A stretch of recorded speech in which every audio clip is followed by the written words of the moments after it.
Нека през това време да аплодираме състезателите от втора полуфинална серия в първи коридор. Мариан Ревко, Подрад, Словакия.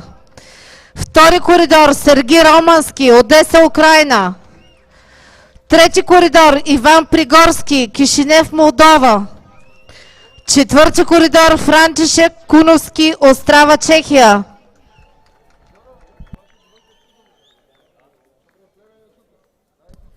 Втора полуфинална серия, старт разрешен.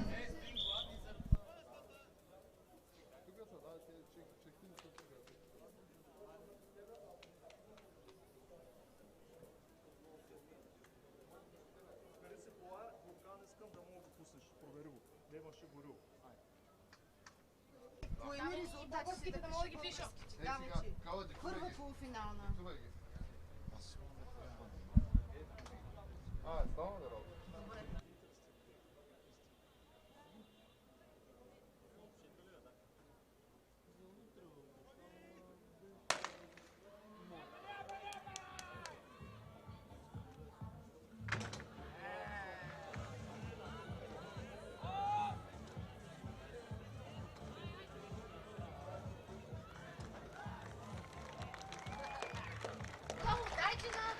Резултатите в тази полуфинална серия: първи коридор 16 секунди и 40 стотни, втори коридор 13 секунди 85 стотни, трети коридор фал,